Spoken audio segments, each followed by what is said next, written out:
Hello, everyone. Busy week in the market. I want to just spend a few minutes talking about advanced micro devices. My name is Mark. I'm a former institutional trader. I was the head of trading at three different institutional money managers over the past 20, 25 years, longer than I care to remember, to be honest with you. Um, but I was fortunate. When I was in business school, I met Mario Gabelli, and he hired me to trade directly for him. And he's one of the best money managers in history. And then I made a move over to trade directly for Steve Cohen, who's one of the greatest traders in history. So it's almost like I was taking piano lessons from Mozart and then from Beethoven. After I left SAC, I went on to be a head trader at an institutional money manager and then two more after that. So I've overseen the trading of hedge funds, mutual funds, institutional money manager management. It's not too much I haven't seen when it comes to trading. And now with the stockmarketjobber.com, I want to try to teach investors and traders who are curious about how things on Wall Street really work and not just what people hear about in some Discord or some chat room about evil market makers or evil hedge funds. So please subscribe to our YouTube page here. Uh, if you're listening to this, you're probably on it. But anyway, you can just go to Stock Market Jobber on YouTube and let us know if you want notifications. Check out our site. I think you're going to enjoy it. But I want to focus right now on advanced micro devices because this is one of the most important stocks of the day here. Traded a lot of volume. So let's talk about what I see here. Possible breakout, but overbought. What is a breakout? Well, resistance is a level where there is a lot of sell interest. There's more orders for sale or more supply than there is demand or orders to buy.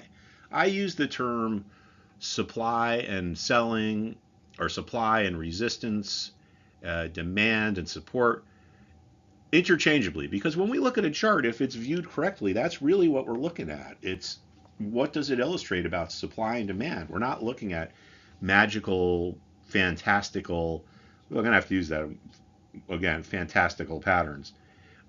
So anyway, when a market is moving higher, like AMD was here and AMD was here, there's just not enough supply to fill all of the buy orders. So buyers have to say, all right, well, if I want to finish my order, I'm going to have to bid a bit of a premium of to where the market is now, and that forces us into an uptrend.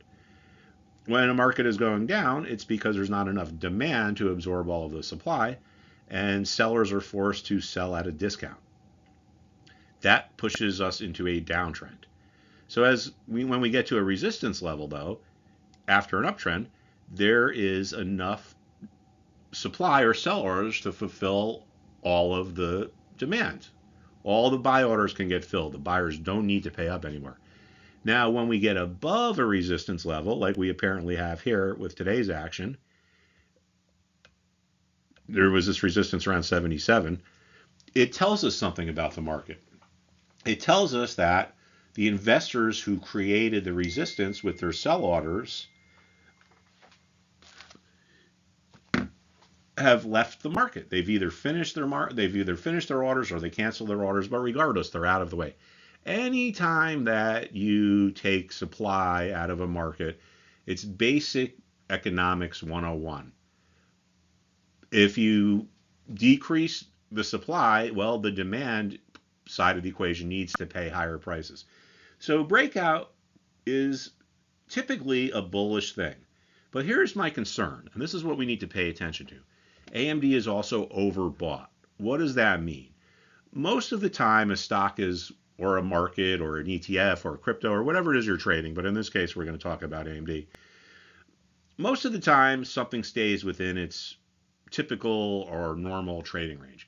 If there's aggressive buying and it gets above that, we call that overbought.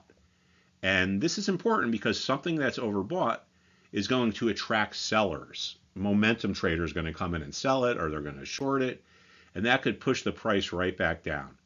So this down here is what we call the RSI indicator, and it's a way to measure this momentum. And if this blue line gets to the red line, it tells us that we're overbought. Now look back here. We got overbought, and it was a good time to sell. Remember, overbought conditions attract sellers into the market because they're going to be expecting a reversion to the mean. In this case, it would be a sell, okay? Here, we got a little overbought, and we didn't sell off right away, but it told us that the rally was going to end, or was ending, or there was a good chance it was ending, and we traded sideways for a few days, and then we went lower. So now we're overbought again. So this potentially could attract sellers into the market, and they may push the price lower. Maybe it doesn't happen tomorrow, maybe it doesn't happen on Friday, but it's just something we need to be aware of. All right, so overbought stocks tend to reverse or tend to revert, which means they tend to go lower. So I would say over the next few days, if you're trading AMD, just be aware that we have these overbought conditions. Just think about it this way. Being overbought, it's like a rubber band is stretched out a lot, and it could snap back. So if you're trading this, I just think you need to be aware that it's overbought because this could put some selling pressure on it. And basically, that's it, everybody. Please check back in tomorrow. Once again, stockmarketjobber.com. Please subscribe to our YouTube page. Check out our website. My name is Professor Mark, also known as the Stock Market Jobber, which I kind of like better. I'm going to go with Stock Market Jobber from now on. Anyway, that's it, folks. Have a good night. I appreciate it. Thank you so much.